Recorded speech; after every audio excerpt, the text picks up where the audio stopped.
Olá, vamos continuando aqui falando sobre o nosso capítulo 9, Espaço Econômico Africano. Agora vamos destacar o nascimento das raízes das desigualdades nos países africanos e a África no século XXI, como está a África no atual século. Primeiro, para a gente falar sobre as raízes africanas, nós temos que voltar bem lá atrás, tá?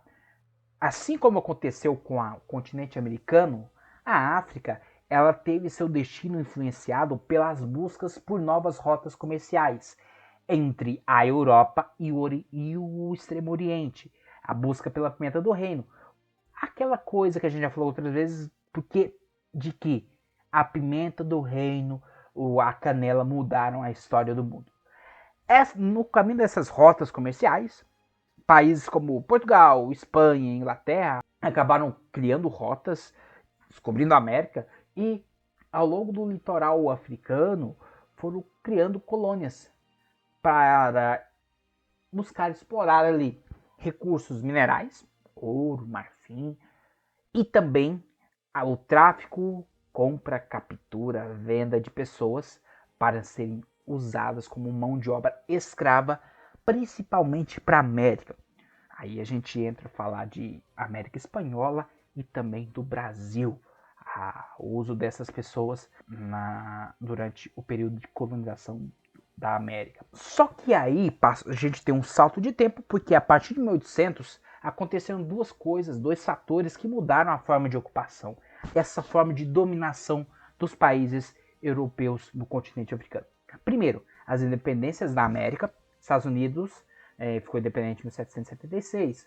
Nos anos 1820, Argentina, Brasil, México, um pouquinho mais adiante, a Grande Colômbia, o Peru, o Chile, se tornaram independentes. E esses países europeus acabavam perdendo suas colônias na América.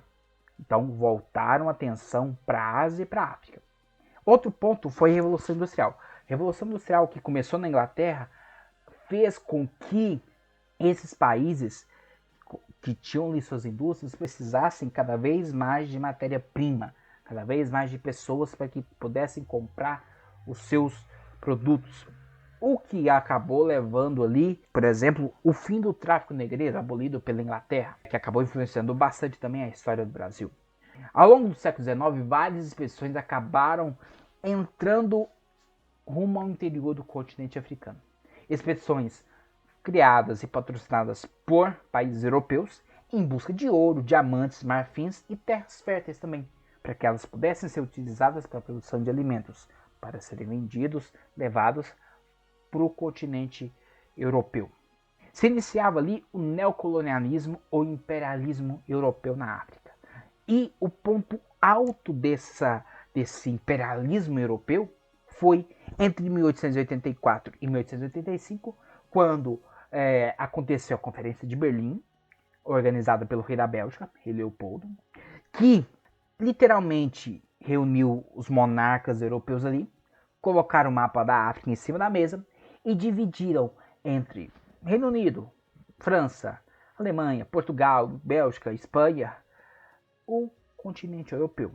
Claro que o continente, essa divisão foi muito traumática. A África foi dividida em 40 territórios ali, sem que fossem levadas as diferenças culturais existentes ali, os povos que existiam ali.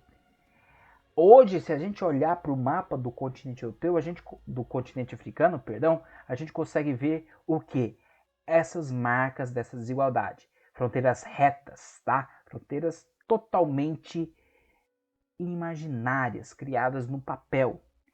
Por conta disso, etnias irmãs acabaram sendo separadas por essas fronteiras. Etnias inimigas acabaram sendo unidas no mesmo território. Porque quando vários desses países se tornaram independentes, eles mantiveram as fronteiras da época da colonização. Depois da Segunda Guerra Mundial, muitos desses países acabaram se tornando independentes.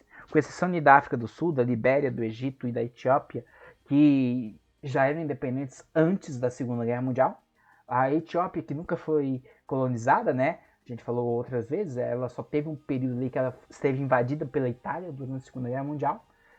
Esses países que se tornaram independentes, alguns a independência foi pacífica, outros a independência aconteceu com o custo de muito grave de várias guerras sangrentas, como na Argélia, que era colônia francesa, em Moçambique e Angola, que foram colônias portuguesas.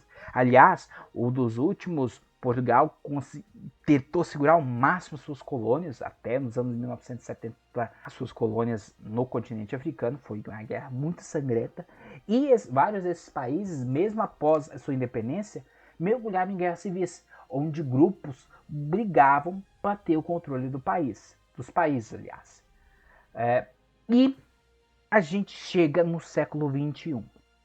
Vários países, nos últimos 20 anos, têm mostrado um crescimento econômico muito grande, apesar da grande quantidade de problemas. Países como Nigéria, África do Sul, Angola, o Egito têm aproveitado o crescimento econômico ligado às exportações de seus recursos naturais, principalmente petróleo e minerais ali.